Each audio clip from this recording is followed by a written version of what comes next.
નમસ્કાર દર્શક મિત્રો, આ તો ખાલી વાત છે માં હું જીકર દેવાણી આપનું સ્વાગત કરું છું। દર્શક મિત્રો, આ કાર્યક્રમ જે આપનો કાર્યક્રમ છે, અહીંયા કોઈ પત્રકાર નહીં, રાજકીય વક્તા નહીં, કોઈ સેલિબ્રિટી નહીં, કોઈ નેતા નહીં, કોઈ જ નહીં, માત્ર તમારી વાત થશે સીધી મારી જોડે, એટલે કે ગુજરાતની જનતા મારી સાથે સીધી જ જોડાશે।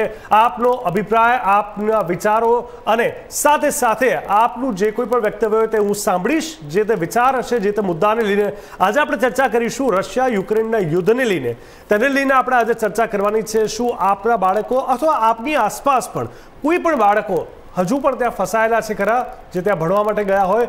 આપની પોતાની શું પ્રતિક્રિયા છે? ભારતનું જે સ્ટેન્ડ છે, ભારતે ઓપરેશન ગંગાના નામે જે કોશિશ કરી છે તેને શું આપ વાસ્તવમાં બિરદાવી રહ્યા છો કે હજુ પણ ક્યાંક આપણે લાગે છે કે વધારે સારું કામ થઈ શકતું હતું?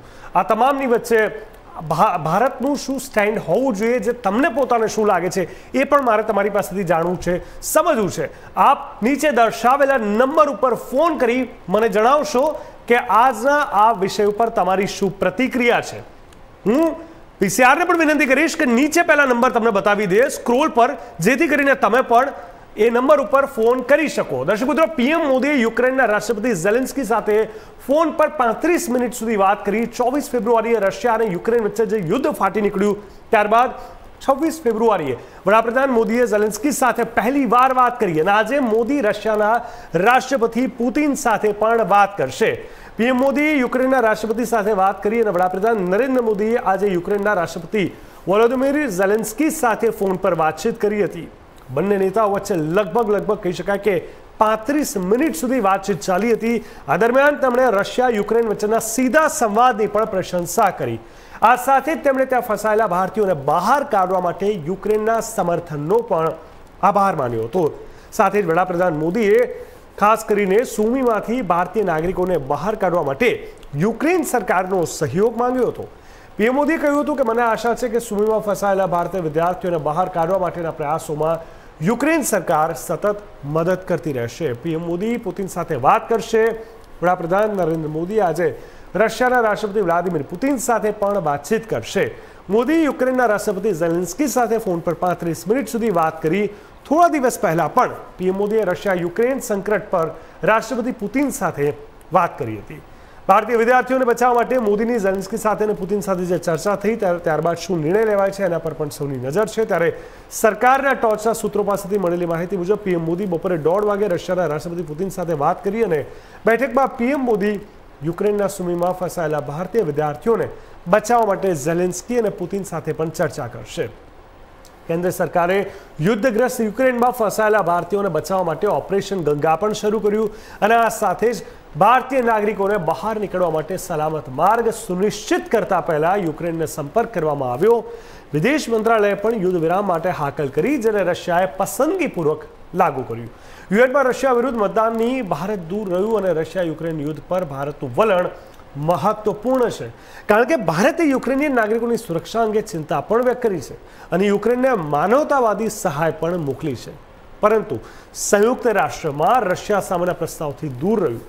યુક્રેનના રાષ્ટ્રપતિ ઝેલેન્સ્કીની ભારત તરફથી રાજકીય સમર્થનની માંગ પર પીએમ મોદીએ શાંતિ પ્રયાસોમાં કોઈ પણ રીતે યોગદાન આપવાની વાત કરી હતી। મોદીએ યુદ્ધ પર ઊંડી વ્યથા વ્યક્ત કરી અને હિંસાનો તાત્કાલિક અંત લાવવા અપીલ કરી। મોદીએ ઉચ્ચ સ્તરીય અધિકારીઓ સાથે ઘણી બેઠકો પણ કરી। રશિયા યુક્રેન યુદ્ધ ફાટી નીકળ્યા પછી પીએમ મોદીએ રશિયા યુક્રેન કટોકટીની સ્થિતિ અને સ્થળાંતર કામગીરીની પ્રગતિની સમીક્ષા કરવા માટે ઉચ્ચ સ્તરીય અધિકારીઓ સાથે ઘણી બેઠકો પણ કરી છે। છેલ્લા એક સપ્તાહમાં ઓપરેશન ગંગા હેઠળ 10,000થી વધુ ભારતીય વિદ્યાર્થીઓને યુક્રેનમાંથી બહાર કાઢવામાં આવ્યા। ખાર્કિવ અને સુમી સિવાય લગભગ તમામ ભારતીયોને બાકીના યુક્રેનમાંથી બહાર કાઢવામાં આવ્યા છે। ત્યારે આપની આસપાસ આપની સાથે જોડાયેલા કોઈ પણ વિદ્યાર્થી હજુ પણ ત્યાં ફસાયેલા હોય તો આપ તેમને લઈને પોતાના વિચાર વ્યક્ત કરી શકો છો।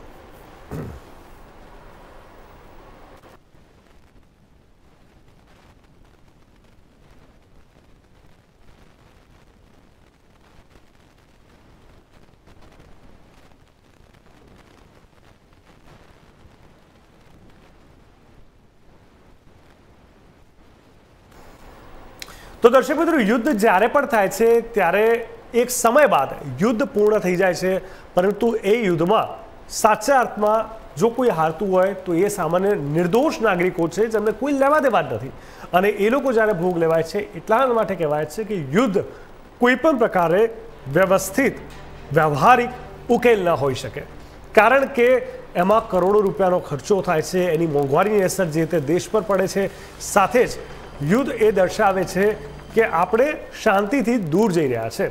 આ તમામની વચ્ચે કોઈ પણ રીતે વાટાઘાટો સાથે, વિચારો સાથે, પોતાના વાર્તાલાપ સાથે જો કોઈ વાતનો ઉકેલ આવતો હોય તો તે જ તેની પ્રાથમિકતા હોવી જોઈએ, પરંતુ યુદ્ધ સૌથી છેલ્લું સ્તર હોવું જોઈએ।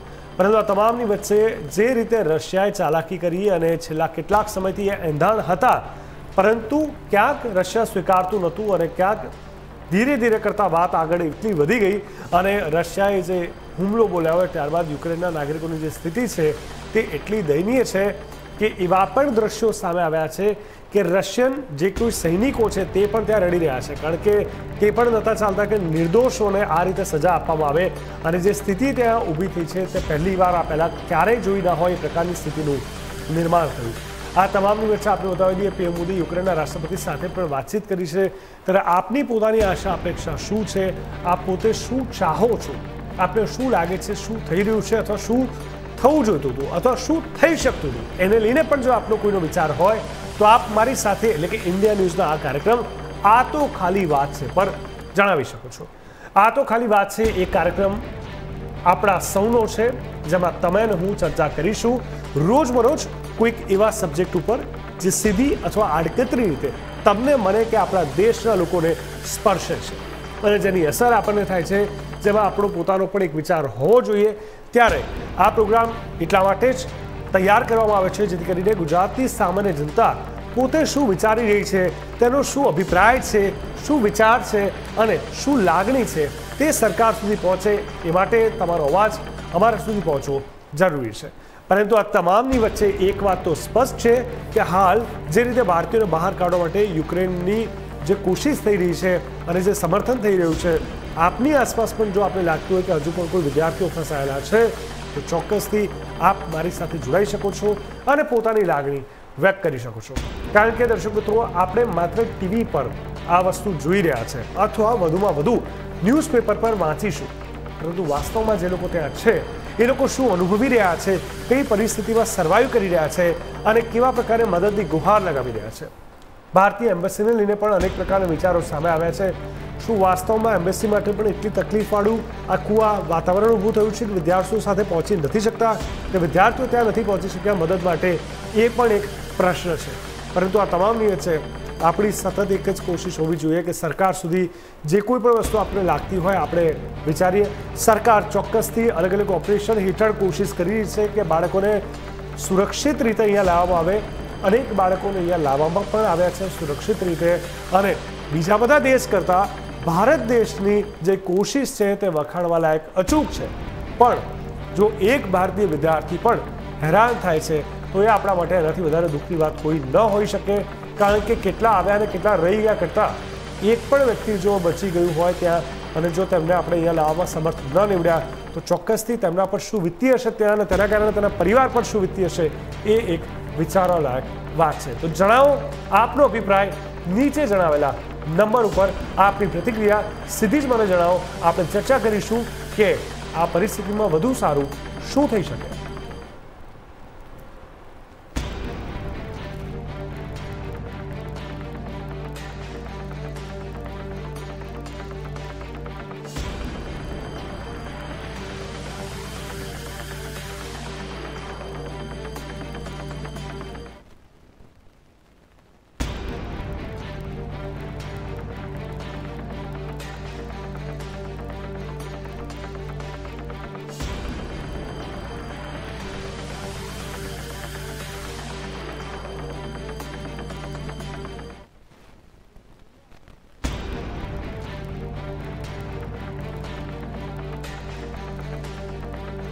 મેહુલભાઈ જણાવશો આ આખી જે ઘટનાક્રમ થયો છે અને ત્યારબાદ ત્રણેય દેશ પોતપોતાની રીતે કોશિશ કર્યું છે, ખાસ કરીને ભારતીયોને લઈને આપને શું સંતુષ્ટિ છે, આપને શું લાગે છે કે હવે શું થવું જોઈએ? હવે રશિયાએ જે સીઝ ફાયરનું અનાઉન્સ કર્યું છે એના ઉપરથી મને એવું લાગે છે કે યુદ્ધ હવે થોડું શાંતિ તરફ જઈ રહ્યું છે અને હવે નાગરિકોના પર નીકળે બહાર ઓર મતદાન એ થોડા અટકશે અને એના કારણે જે આવું હેલો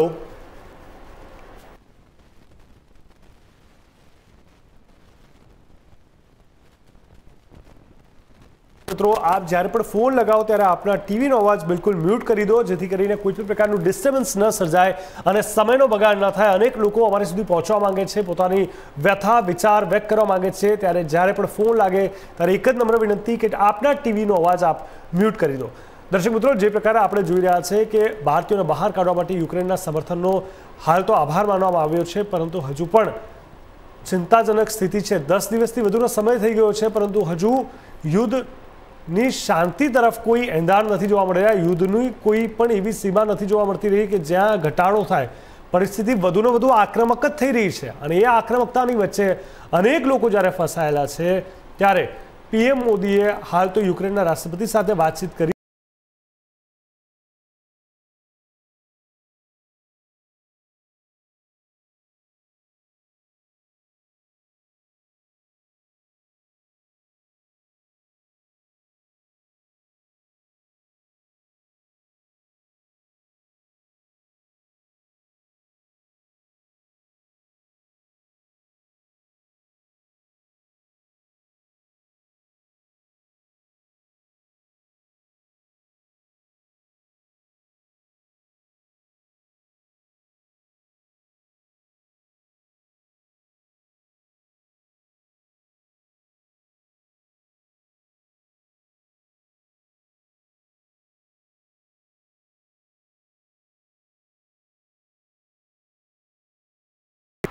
આ જે ઘટના થઈ એ એક રીતે બહુ નિંદનીય છે અને બીજી વસ્તુ એક હું કહી શકું કે ભારતની અત્યારની જે મોદી સરકાર છે એમાં ખરેખર બહુ પ્રશંસનીય કામ કરી રહ્યા છીએ કે જેના કારણે આપણા ભારતીયો સહી સલામત આપણા માદરે વતન પધારી રહ્યા છે. તો એ બાબતે સરકારની બહુ જ સારું વલણ અપનાવ્યું સરકારે.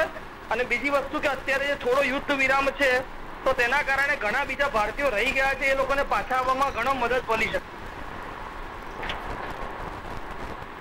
બિલકુલ, પરંતુ અહીંયા મેહુલભાઈ એક વાત એ પણ છે કે અહીંયા ક્યાંક ને ક્યાંક ભારતના જે સારા સંબંધો રહ્યા છે એ પણ ક્યાંક કામ લાગી રહ્યા છે. આપણે લાગે છે એવું? હા, ભારત અને રશિયાના જે વર્ષો જૂના સારા સંબંધ છે જેના કારણે રશિયાએ ઘણી જગ્યાએ યુદ્ધ વિરામ કર્યો કે જે ક્ષેત્રમાં ભારતીય ફસાયેલા છે એ લોકો માટે ટ્રેન મૂકી. જે આપણા ભારત અને રશિયા વર્ષો જૂના સંબંધ છે એની અહીંયા ટાંકી દેખાઈ રહી છે ને જેના કારણે ભારતીયો સહી સલામત એમના વતને પહોંચી શક્યા. આપણે શું લાગે છે કે આખી આ ઘટનામાં શું વધારે એવા પગલાં લેવા જોઈતા હતા કે ક્યાંક કદાચ આ પરિસ્થિતિ આટલી જે વિપરીત સ્થિતિ થઈ ગઈ એમાં પણ ક્યાંક વધારે સારું થઈ જતું? તો આપને ક્યાં એવું લાગ્યું કે ક્યાંક આપણે હજુ પાછા પડ્યા છે એવું? આપણે ભારત સરકાર તરફથી તો મને એવું લાગતું નથી કે પાછા પડ્યા હોય, પણ જે રીઝનથી આપણે યુદ્ધ થયું છે તો એમાં મહાસત્તા તરીકે અમેરિકા અને બીજા યુરોપિયન દેશોએ જો હસ્તક્ષેપ પહેલા કર્યો હોત તો કદાચ આ યુદ્ધની પરિસ્થિતિ આ જગ્યાએ ના પહોંચી હોત. બિલકુલ જી, યુદ્ધની સ્થિતિ ના પહોંચે. આપની આસપાસ આપના કુટુંબીજનોમાં આપના મિત્ર સર્કલમાં ક્યાંક કોઈ બાળકો ત્યાં ગયા હતા ખરા યુક્રેનમાં? અમારા ફેમિલીમાંથી કે મિત્ર સર્કલમાંથી યુક્રેનમાં કોઈ નહોતું, સંજોગો વખત કોઈ હતું નહીં. પણ હા, મારા એક ફ્રેન્ડના ફ્રેન્ડમાં હતા જે સહી સલામત અમદાવાદ પાછા આવી ગયા છે. ઓકે, તેમણે શું ચર્ચા કરી આપની સાથે કે શું અને કેવા પ્રકારની ઘટના તેમને વ્યક્ત કરી હતી? ત્યાં શું સ્થિતિ છે, શું દ્રશ્યો હતા? ત્યાંના દ્રશ્યો બહુ ભયાવહ હતા. એ લોકોએ બંકરમાં ઘણી રાતો વિતાવી, -50 ડિગ્રીમાં પણ એ લોકો વગર કોઈ સગવડે રહ્યા હતા. અને એ લોકો પાડ માનતા હતા કે ભારત ગવર્મેન્ટનો અને ભારત અને રશિયા વચ્ચેના સંબંધનો, કે જેના કારણે વધુમાં વધુ લોકો સહી સલામત કોઈ ઈજા વગર આવી શકે. હા, 1-2 લોકોનું દુઃખદ મૃત્યુ થયું છે સંજોગો વશાત, પણ મોટા ભાગના લોકો પાછા આવી શક્યા. એ લોકો સરકારનો બહુ પાડ માનતા હતા. જી જી, બિલકુલ સરકારનો પાડ માનતા હતા. પણ આપણે લાગે છે કે આપણી એજ્યુકેશન સિસ્ટમ ક્યાંક ફેરબદલ થવી જોઈએ અને ક્યાંક એવા પ્રકારની ડેવલપ થવી જોઈએ કે ફી ઘટાડો અને ડોનેશન વગર સારું એજ્યુકેશન અહીંયા મળે. યુક્રેનની કન્ટ્રીમાં જઈને જે લોકોએ ભણવું પડ્યું એ પરિસ્થિતિને ક્યાંક આપણે વ્યવસ્થિત કરી શકીએ. તમને એવું લાગે છે કે ક્યાંક એ પણ અહીંયા જવાબદાર છે કે અહીંની સિસ્ટમ કરતાં ત્યાં વધારે અનુકૂળતા ક્યાંક બેઠી અને એટલા માટે એ લોકો ગયા? હા, એમાં બે વસ્તુ છે, બે પાસા છે. હું એ કહીશ કે જેમ કે જે સ્ટુડન્ટ મરી ગયો એ ઓપન કેટેગરીમાં હતો, એના 97% છતાં એને બહાર જવું પડ્યું કારણ કે સારી કોલેજમાં ના મળ્યું અને બીજી કોલેજમાં બહુ કોસ્ટલી એજ્યુકેશન હતું. એટલે એક તો આપણું આરક્ષણનો પોઈન્ટ છે અને બીજો પોઈન્ટ છે કે બહુ જ કોસ્ટલી એજ્યુકેશન છે, મેડિકલ એજ્યુકેશન, જે આપણે બધી વધારે કોલેજ ખોલી અને ગવર્મેન્ટ ફંડેડ કરી શકીએ તો ઘણી બધી સુવિધા મળે અહીંયા, સ્ટુડન્ટે બહાર જ ના જવું પડે. બિલકુલ બિલકુલ સાચી વાત છે. અહીંયા જો એ વ્યવસ્થા ઊભી કરવામાં આવે, અમારી સાથે મેહુલભાઈ જોડાવા માટે ધન્યવાદ. તો ક્યાંક જે રીતે આપણે વિચારોને સમજી રહ્યા છે તેમાં સ્પષ્ટ એક જ વાત સામે આવી છે અને એક જ વસ્તુ અહીંયા જોવા મળી રહી છે કે કોઈને કોઈ રીતે આપણે આ પરિસ્થિતિને ક્યાંક ઠંડી પાડવી પડશે. કેવી રીતે? તો યુદ્ધ તો થઈ ગયું છે, જે તે દેશોની વાત છે જે આપણા હાથમાં નથી, પણ આ તમામની વચ્ચે એક વાત, 100 વાતની એક વાત એ કે માત્ર ને માત્ર આપણે આપણી એજ્યુકેશન સ્તરને એ લેવલે વધારી દઈએ કે કોઈ પણ વિદ્યાર્થીઓને જવું ન પડે. અહીંયા સમજવા જેવી વાત છે કે જે રીતે આખી આ ઘટના ઘટી, પરંતુ એની આપણે ક્યાંક વિચારીએ. આ તો સારું છે કે સરકાર આટલી કોશિશ કરીને મોટાભાગના વિદ્યાર્થીઓ આવી ગયા, પરંતુ 2 ભારતીયોના મોત થઈ ગયા એ પણ આપણે ન ભૂલવું જોઈએ. આ તમામની વચ્ચે જો અહીંયા જે તક મળી જાય તો પછી ત્યાં જવાનો કોઈ રસ્તો જ ન બચે. આ તમામની સાથે ભારતીયોને બહાર કાઢવા માટે યુક્રેનના સમર્થનો પણ આભાર માનવામાં આવ્યો છે. ત્યારે આપનો પણ કોઈ વિચાર હોય, આપની પણ કોઈ લાગણી હોય આ વિદ્યાર્થીઓને લઈને, એ લોકોને લઈને જે લોકો ત્યાં ફસાયા છે, ચાહે આપણા દેશના ન પણ કેમ હોય, તો આપ ચોક્કસથી નીચે દર્શાવેલા નંબર ઉપર ફોન કરો, આપની અભિવ્યક્તિ મારી સુધી પહોંચાડો. ચોક્કસથી આપનો અવાજ ગુજરાતની બીજી જનતા અને સરકાર સુધી પહોંચાડવાની ઇન્ડિયા ન્યૂઝ ગુજરાતના આ તો ખાલી વાત છે કાર્યક્રમ થકી હંમેશા રહેશે. તો દર્શક મિત્રો, એક વાત તો સ્પષ્ટ થઈ ગઈ છે કે અહીંયા હાલ આ સ્થિતિ જે વરસી રહી છે અને આ સ્થિતિની અંદર જે પરિસ્થિતિ ઊભી થઈ છે તેમાં ક્યાંક ને ક્યાંક હવે આગળના સમયમાં જો રશિયા ઠંડુ ન પડ્યું તો યુક્રેન હતું ન હતું જેવું થઈ જશે અને આ જે આખી સ્થિતિ છે તે વધારે વિકટ થઈ જશે.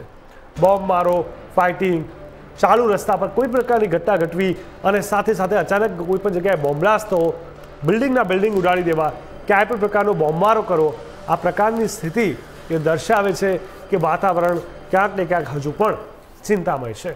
ત્યારે દર્શક મિત્રો, બીજા બધા દેશ કરતાં મોદી સરકારે જે કોશિશ કરી છે તે ચોક્કસથી વખાણવા લાયક એટલે પણ છે કારણ કે મોટા ભાગના વિદ્યાર્થીઓ શાંતિથી, સલામતીથી અને વ્યવસ્થિત રીતે તે લોકો અહીંયા પહોંચી ગયા છે.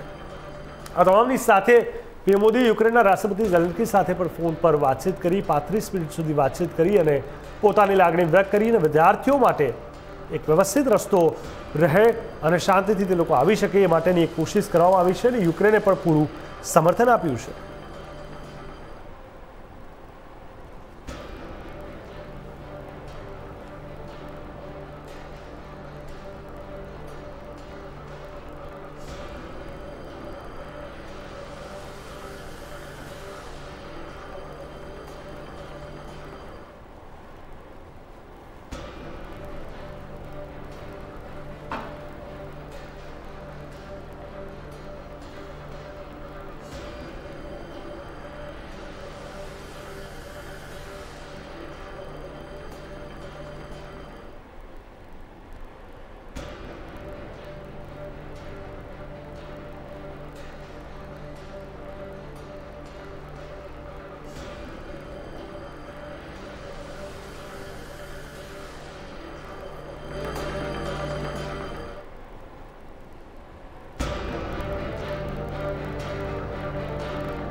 તો ચોક્કસથી દર્શક મિત્રો, જે આ આખી પરિસ્થિતિ આપણે જોઈ, જાણી, સમજી તો દર્શાવે છે કે આગળના સમયમાં પરિસ્થિતિ વધુ વિકટ બની શકે તેમ છે.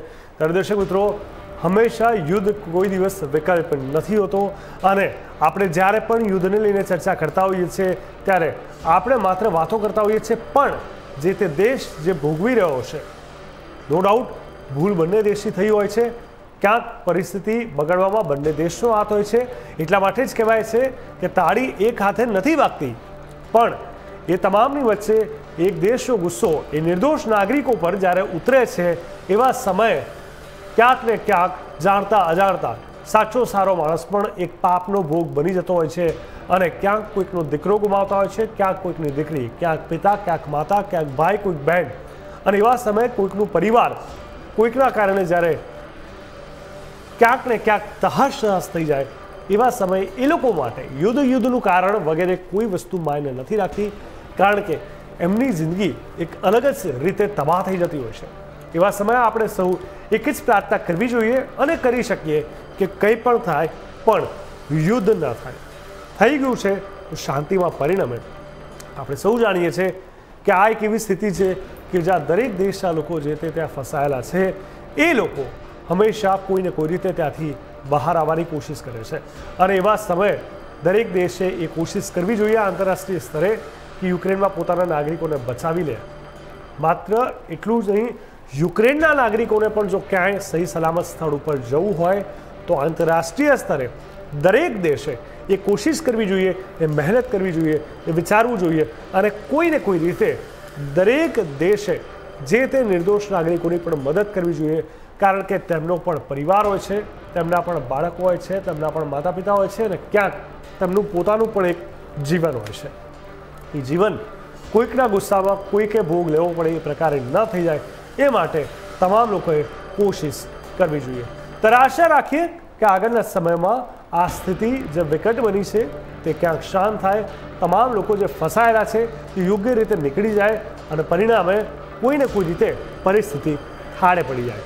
કારણ કે જો આ પરિસ્થિતિ થાળે ન પડી તો બની શકે કે આગળના સમયમાં ચિંતાજનક વાત બની શકે છે. દર્શક મિત્રો, આપણે એટલું જ કહીશ કે મહાભારતથી મોટું વિશ્વ યુદ્ધ કોઈ નહોતું અને મહાભારતનું જે યુદ્ધ છે એમાં પણ શ્રી કૃષ્ણ બ્રહ્માંડના રાજા સાક્ષાત ઈશ્વર પોતે પણ શાંતિદૂત બનીને શાંતિ યાત્રા માટે અને ક્યાંક ને ક્યાંક મહાભારત પહેલાં ત્યાં ગયા હતા અને એ શાંતિ પ્રસ્તાવ તેમને પોતે જ મૂક્યો હતો.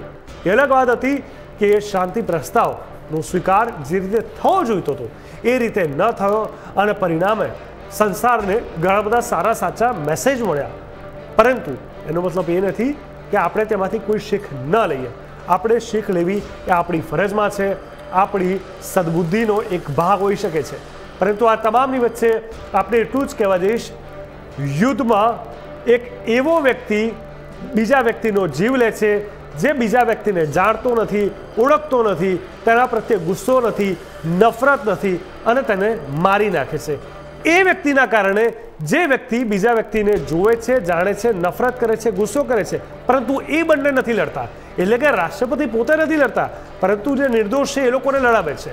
એક સૈનિક બીજા સૈનિકને ઓળખતો પણ નથી અને આ આખી ઘટના ઘટે છે ત્યારે યુદ્ધમાં હંમેશા ક્યાંક કોઈક દેશ કે સાચો માણસ હંમેશા પીંછાઈ જાય છે અને પરિણામે યુદ્ધ પતે ત્યારે બે જણ હાથ મિલાવે છે, બધું થાળે પડે છે. પરંતુ જેની લડાઈ થઈ એ લોકો લડ્યા નહીં અને જેના કારણે લડાઈ થઈ અને જેને લડવું નહોતું એ લોકો લડીને મરી ગયા, એટલે કે જીવ ગુમાવી ગયા. ત્યારે શાંતિ જ એકમાત્ર પ્રાર્થના હોઈ શકે છે. આ તો ખાલી વાત છે. બસ અત્યારે આટલું જ. નમસ્કાર.